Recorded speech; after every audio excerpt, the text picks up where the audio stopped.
वेद क्या बता रहे हैं परमात्मा के विषय में देखिएगा। हम ऋग्वेद मंडल नंबर 9 सूक्त 1 मंत्र नंबर अब 8 पढ़ेंगे। उस पुरुष माने परमात्मा को उग्र गतियां यानी भयंकर स्थिति प्रेरणा करती हैं और भासमान शरीर को यानी सुंदर शरीर को वह पुरुष वह परमात्मा प्राप्त होता है। और किस प्रकार होता है?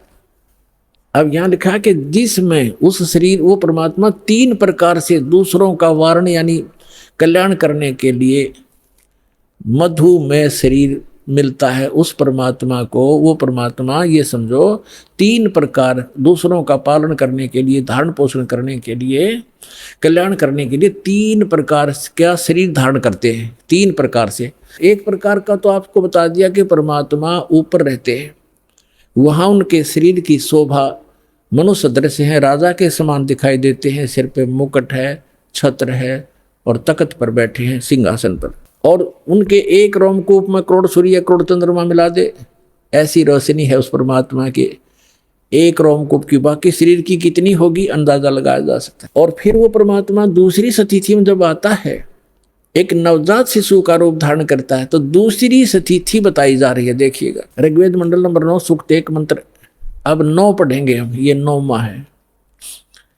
इसमें लिखा है कि अभी इमम अधन्या उत्सनंती धेनव, धेनो माने गाय, शिशु माने बालक रूपधारी, सो माने परमात्मा, इंद्राय पातवे। इसका अर्थ है इमम माने उस, सोम माने परमात्मा, पुरुष माने परमात्मा को, पुरुष माने परमात्मा, क्योंकि इन्होंने यहां सोम माने परमात्मा होता है। ये देखिए शुरू में इसी सूक्त के प्रथम मंत्र में सोम शब्द है। ऋग्वेद मंडल नंबर 9 सूक्त 1 मंत्र 1 में, इस 1 में ये सोम शब्द है। सोम, सोम माने परमात्मन। तो यहां अब हम यहां भी सोम लेंगे। ऋग्वेद मंडल नंबर 9 सूक्त 1 मंत्र 9 में सोम शब्द है। सोम, उस परमात्मन को, उस परमात्मन को, उस पर पुरुष को, परमात्मा को जो शिशु रूप धारण करके आता है कुमार अवस्था में यानी बाल्य अवस्था में। अभी अधन्या, अधन्या माने अहिंसन, ये लिख दिया इन्होंने। अध्य माने अभी माने पूर्ण रूप से, सब प्रकार से। अधन्या माने बिना धनाई, धेनो माने गौवे।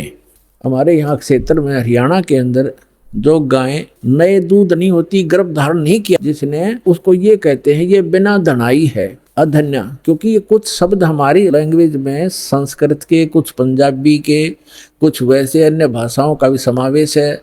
जैसे अब इंग्लिश वर्ड भी गढ़े हो गए शब्द हमारी भाषा में, ऐसे पहले से हमारे कुछ शब्द मिले हुए हैं भाषा में। तो हम अधन्या माने बिना धनाई, अभी अधन्या पूर्ण रूप से यानी कंवारी, धेनो माने गौवे।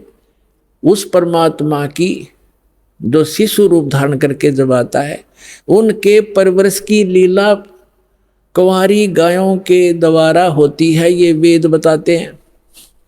और वो किस परमात्मा की हुई है? श्री कृष्ण की का इतिहास आपके पास जीवनी है, श्री रामचंद्र की जीवनी आपके पास है, जिनको आप भगवान माना करते थे, या ब्रह्मा विष्णु महेश की दिखा दो इतिहास, उन्होंने ऐसे कुंवारी गाय का दूध पिया हो। तो हु इज गॉड?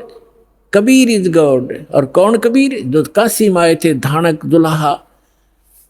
अब देखो हम ये पढ़ रहे हैं ऋग्वेद मंडल नंबर 9 सूक्त 1 मंत्र 9 में, उस परमेश्वर को शिशु, जो शिशु रूप धारण करके आता है, अभी अधन्या, इसको हम पढ़ेंगे कंवारी। अभी अधन्या कंवारी, धेनो माने गौवे, गायें तृप्त करती हैं, उसका पालन करती हैं।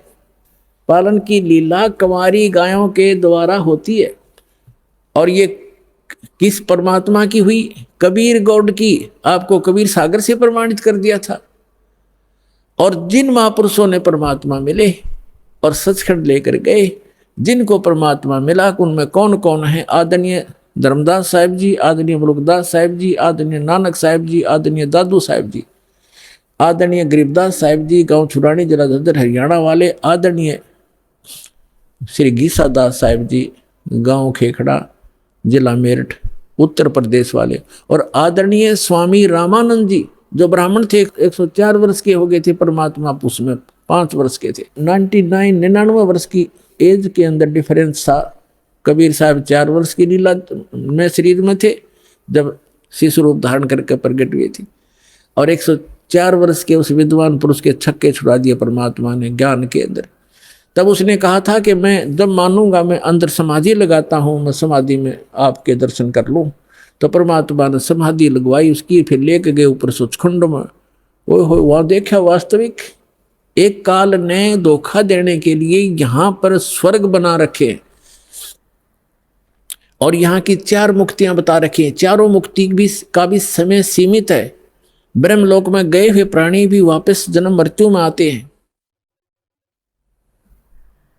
और केवल उस अमरलोक में शाश्वत स्थान में गए हुए प्राणी फिर कभी लौट कर संसार में नहीं आते। तो उसकी नकल करवा रखी इस काल ने। नकली सतलोक, अलखलोक, अगम और अकय लोक, अनामी लोक तक की रचना ब्रह्मलोक में करवा रखी है इसने, ताकि ये जीव भ्रमित होकर मेरे जाल में फंसे रहे। अब समर्थ आते हैं, उनका ज्ञान समर्थ होता है, उनका काम भी समर्थ होता है, उनकी हर गति समर्थ होती है। तो उस परमात्मा का ज्ञान अनमोल है, उसमें कोई त्रुटि नहीं है, और उनकी जो भक्ति विधि वो भी कंप्लीट है। और साधक भी यदि श्रद्धा से करेगा तो वो भी पूर्ण लाभ प्राप्त कर सकता है।